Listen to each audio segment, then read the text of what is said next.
Crime Story, les rendez-vous d'Alfred Hitchcock, racontés par Serge Sauvion. Alors aujourd'hui, c'est de Richard Hardwick, ça s'appelle Les gosses. Oui, les gosses seront toujours les mêmes.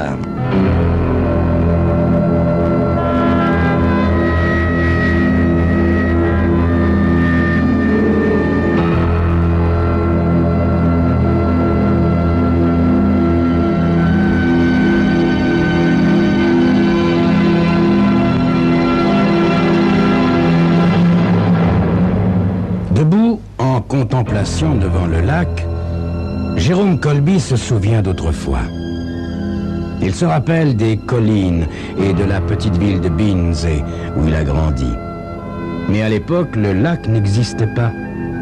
Il revoit avec précision les méandres de la rivière dans la vallée, du moins pendant une bonne partie de l'année, parce que tous les ans, au printemps, les pluies transformaient le cours d'eau paisible en un monstre rugissant et dévastateur qui chassait les gens de leur demeure et emportait tout ce qui se trouvait sur son passage. Ensuite, en été, la nature retrouvait son aspect calme et souriant et l'on pouvait de nouveau pêcher et camper au bord de la rivière. Tout cela date de quand déjà? Oh mon Dieu, d'il y a bien longtemps. Il a 56 ans maintenant, Jérôme Colby. À l'époque, il en avait à peine 16. Un garçon en veste blanche surgit auprès de lui sous la véranda du Yacht Club. « Monsieur Colby ?»« Oui. »« On vous demande au téléphone, monsieur. »« Ah. Ma femme ?»« Je pense que oui, monsieur. » Colby pousse un soupir et se dirige vers la cabine téléphonique. Quand Éléonore appelle, mieux vaut ne pas la faire attendre. Il hèle le garçon. Entre-temps, apportez-moi un scotch avec de la glace. Bien, monsieur. À peine a-t-il décroché qu'il entend la voix revêche de sa femme. Je serai là dans 1 heure, alors ne sors pas avec le bateau. Penses-tu? Je suis tellement impatient de te voir. Oh, je t'en prie, pas d'ironie. Ah, au fait, les Tweety vont nous rejoindre tout à l'heure pour l'apéritif. Pour une fois, tâche de ne pas être ivre quand ils arriveront. Désordre, encore désordre et toujours désordre. Pourquoi pas des menaces pendant qu'elle y est? Reçu 10 sur 10, chérie. C'est tout? Écoute, je te préviens, je commence à en avoir assez de... Tu me diras ça plus tard, réplique Colby en raccrochant. Il regagne la table sous la véranda où le garçon vient apporter sa consommation qu'il contemple d'un air maussade. Ça n'est certes pas ce whisky noyé sous la glace qui peut le doper. Il vide son verre d'un trait avant de remonter à bord du grand yacht blanc. Colby se sent toujours réconforté de se trouver sur l'eau, même s'il ne s'agit que d'un lac distant de plusieurs centaines de kilomètres du turbulent Gulf Stream. Il consulte son bracelet-montre. Il a quand même le temps de faire un petit tour. Alors il lance les moteurs, largue les amarres et s'éloigne du quai. Mais tandis que le yacht glisse gracieusement sur la surface sans ride, il continue de penser à Éléonore. Évidemment, tout se paie d'une manière ou d'une autre. Le côté positif de leur union, c'est ce bateau et le plaisir qu'il lui procure, comme l'argent, le luxe et le fait qu'il n'a pas eu besoin de travailler depuis plus de 25 ans. Mais en revanche, il faut supporter cette femme. C'est un sacré morceau. Et il y a des jours où il se dit que le prix est quand même lourd à payer. Colby s'aperçoit soudain qu'il longe une rive sauvage et déchiquetée. Droit devant lui se dresse une falaise abrupte, haute de 150 mètres, couronnée au sommet par un énorme rocher qui ressemble vaguement à un visage humain. Ce lieu évoque pour lui de très vieux souvenirs. Il revoit parfaitement l'endroit. Dans sa mémoire surgit l'image de 2 gosses aux vêtements déchirés qui se fraient comme des acrobates un chemin vers la rivière au milieu des rocs, une canne à pêche sur l'épaule et dans la main une vieille boîte en fer blanc rouillée pleine de verre. Pour un peu, il percevrait encore l'odeur de terre humide de la boîte d'appât. Il stoppe les moteurs et laisse le bateau glisser doucement à la dérive, puis se dirige vers l'avant et jette la sonde. La profondeur à cet endroit est une bonne trentaine de mètres. C'est donc 30 mètres sous la surface actuelle que lui, le petit Jerry, s'asseyait autrefois au bord de la rivière pour pêcher et rêver. Colby soudain éclate de rire. Il était loin de se douter à l'époque qu'il reviendrait un jour, bien des années plus tard, à la barre d'un yacht de 40 000 $. Il lui aurait fallu alors 1 an d'économie pour s'offrir simplement la casquette qu'il porte maintenant. Mais il ne se souciait guère de l'argent en ces temps lointains. Ses cannes à pêche, il les fabriquait lui-même avec des bambous dérobés au vieux Ingram. Ses vers, il les trouvait dans le sol spongieux où l'on parquait les chevaux. Et puis il y avait la grotte. La grotte, c'est-à-dire un autre monde, une autre vie. Colby s'approche de la rambarde et parcourt des yeux la falaise de granit à la recherche de la minuscule entrée. Non, elle n'est plus visible. Elle se trouvait plus bas, près de l'ancienne rive. Elle est recouverte maintenant par plusieurs mètres d'eau. Cette grotte, il l'avait découverte par hasard avec son copain Buck. Ils avaient par la suite trouvé un rocher juste de la bonne taille qu'ils avaient roulé non sans peine jusqu'à l'entrée pour la boucher quand ils repartaient et garder ainsi leur cachette secrète. Même s'ils avaient repéré à l'intérieur quelques tessons et des restes de bois brûlés, ils étaient persuadés être les seuls à la connaître, nul n'ayant jamais mentionné devant eux son existence. La voici désormais disparue pour toujours, engloutie dans le lac créé par les hommes. Colby s'arrache à sa rêverie. Tout cela, c'est le passé, un passé qui n'a plus de rapport avec sa vie présente.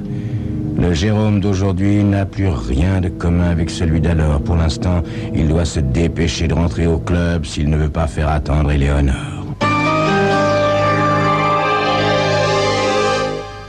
Comme celle-ci est en retard, Colby, un verre à la main, s'installe à côté de Bill Tweety, petit homme bedonnant, chauve et congestionné, et redoutable bavard.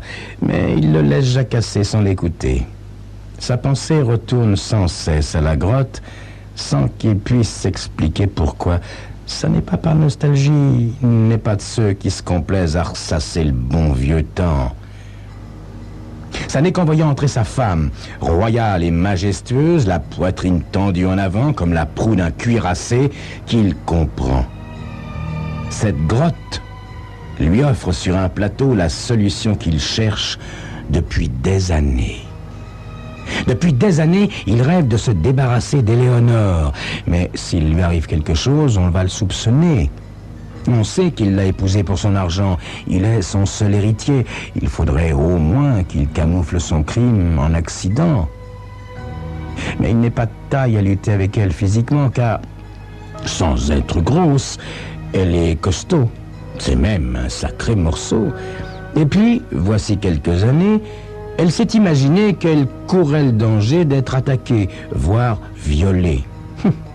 Alors elle a pris des leçons de judo, complétant par la suite son entraînement en pratiquant le karaté. Colby sait depuis longtemps que, pour tuer sa femme à coup sûr, il doit l'attaquer par surprise. Seulement, si on retrouve ensuite le corps avec des traces de violence, c'est lui qu'on va accuser. Il a bien pensé à la pousser dans l'eau, mais s'il essaie de la noyer, c'est lui qui va finir à l'hôpital. Nombreuses sont les nuits où, couché à côté d'Éléonore, les yeux ouverts dans l'obscurité, il s'est demandé comment il pourrait bien s'y prendre pour la supprimer impunément. Il sait qu'il doit s'arranger non seulement pour faire disparaître son corps, mais encore que cela semble matériellement impossible qu'il l'ait fait. La petite grotte de son enfance lui en donne aujourd'hui le moyen.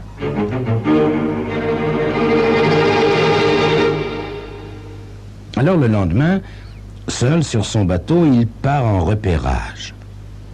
Une fois près de la falaise, il arrête les moteurs, revêt son équipement de plongée et s'enfonce dans l'eau verte.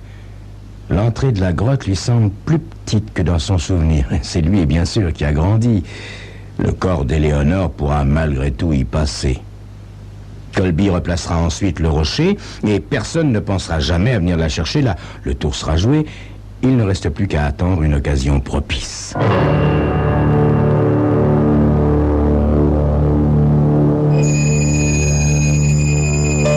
Mais quel est exactement le plan de Colby? Réussira-t-il dans son entreprise?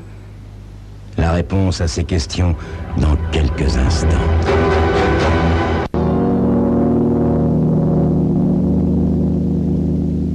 Sa décision prise, Colby attend une occasion.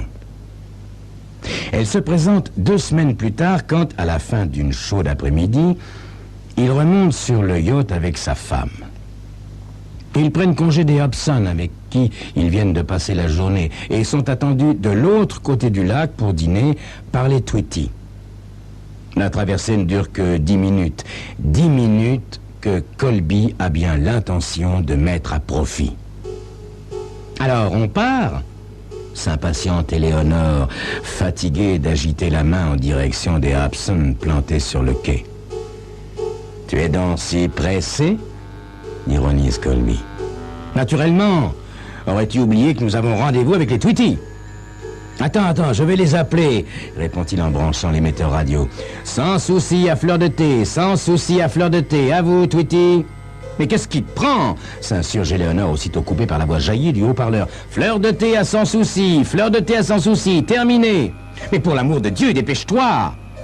Éléonore, irritée, gagne un des fauteuils du pont et s'y laisse tomber. La voix de Tweety grésille de nouveau. « Vous n'oubliez pas notre rendez-vous, Colby. Terminé. » « Au contraire, Tweety. Voulez-vous que nous synchronisions nos montres? J'ai exactement 7h30. Dans 10 minutes, nous serons au club. Nous quittons maintenant la crique des 80. Terminé. Compris, Colby. 7h30. Ah, dans 10 minutes, alors. Nous partons maintenant, dit encore Colby avant de couper le micro. C'est pas bientôt fini, cette comédie? Criait Éléonore exaspérée.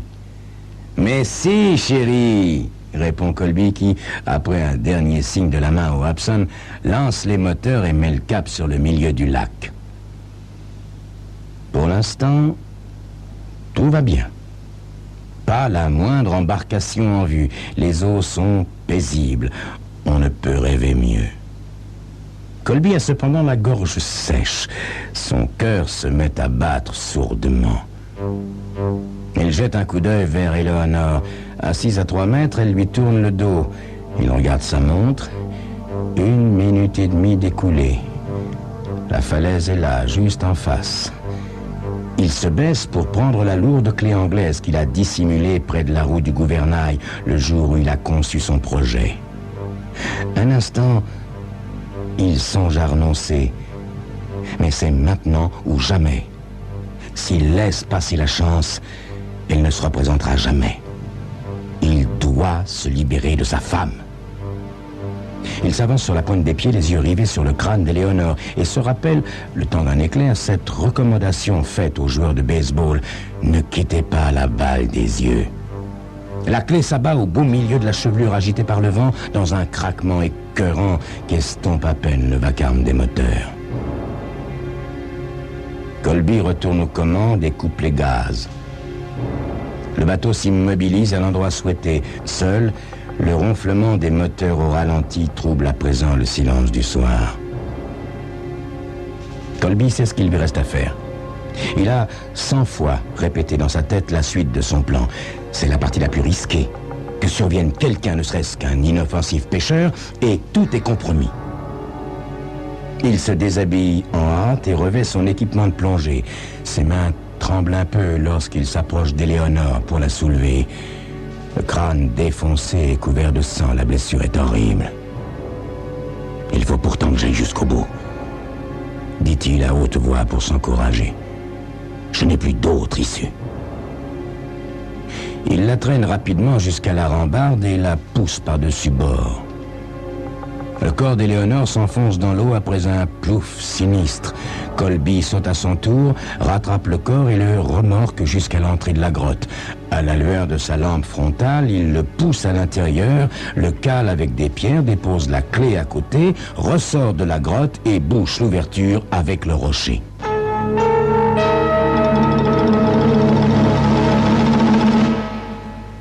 De retour sur le pont, il vérifie l'heure.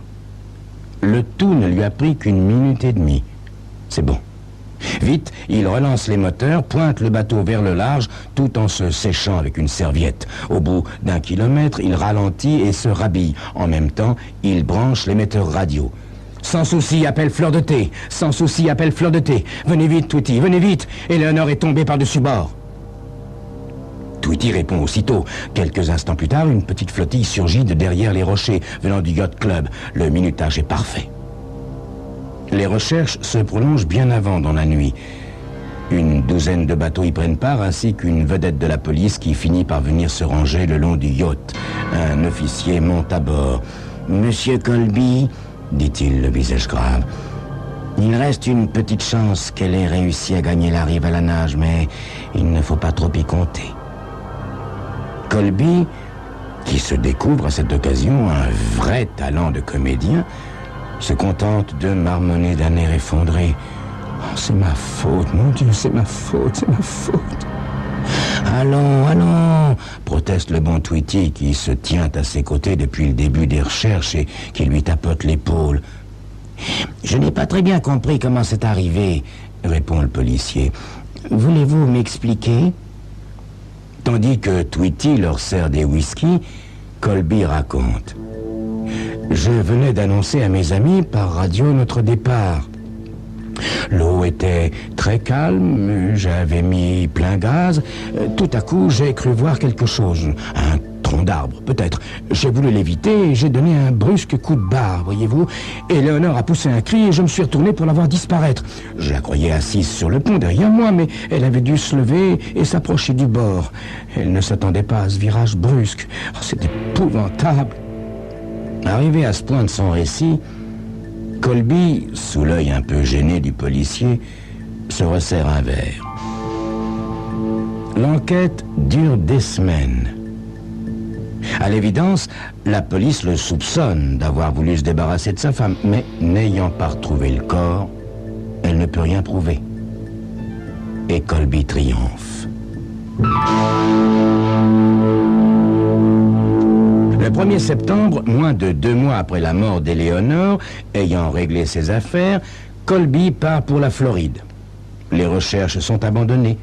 Le rapport officiel conclut que le cadavre, probablement coincé au fond du lac, ne remontera jamais à la surface. Colby doit attendre 7 ans pour entrer en possession de la totalité de l'héritage, mais comme il jouit d'ores et déjà de revenus confortables, il se paie une croisière dans les Caraïbes et autres fantaisies. L'automne s'écoule ainsi fort agréablement, puis les fêtes de Noël et du jour de l'an. Colby est un homme heureux. C'est tout juste s'il pense encore de temps à autre à Eleanor. Il passe janvier à Nassau, février en Floride et ne finit par rentrer qu'au printemps pour se préparer une nouvelle croisière d'île en île vers l'Amérique du Sud.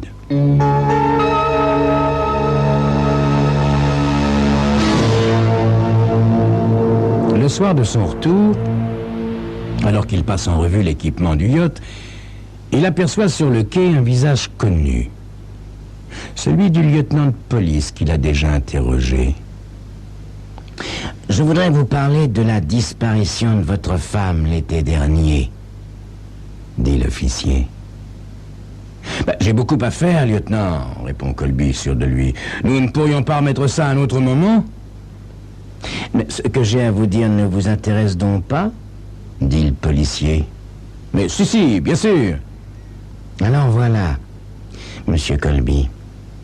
Nous avons enfin retrouvé le corps de votre femme. Comment? C'est certainement une erreur, balbutie Colby qui sent son sang se figer. Ah, pas du tout, monsieur, non, pas du tout. Et qui plus est, votre femme ne s'est pas noyée. On lui a fendu le crâne. Colby reste muet. Le policier explique. Vous pensiez que nous ne pourrions jamais la retrouver, mais nous avons appris que vous êtes né ici. Vous n'êtes pas le seul à avoir découvert cette grotte. Tous les gosses du coin la connaissent. Les générations se suivent, mais les gosses restent les mêmes. Si les policiers ont le corps, à quoi bon nier? Mais la grotte est maintenant sous des maîtres d'eau, s'étonne Colby. Comment les gosses d'aujourd'hui ont-ils pu... Vous ne vous êtes jamais demandé pourquoi le gouvernement a dépensé des millions pour créer un lac à cet endroit? Demande le policier. Créer un lac à cet endroit? Répète Colby d'un air égaré. Oui, voyez-vous, monsieur Colby, ce n'est pas particulièrement dans l'intention de favoriser le yachting, mais pour alimenter la ville en électricité et surtout pour réguler les crues de la rivière. Tous les ans, au début de la saison des pluies, on fait baisser le niveau du lac.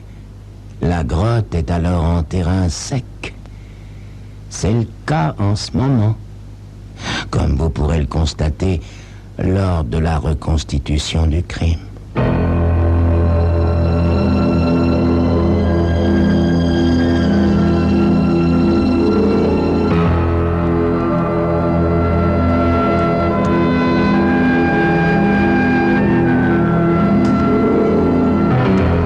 C'était Crime Story, les rendez-vous d'Alfred Hitchcock racontés par Serge Sauvion. Et aujourd'hui donc, les gosses seront toujours les mêmes de Richard Hardwick.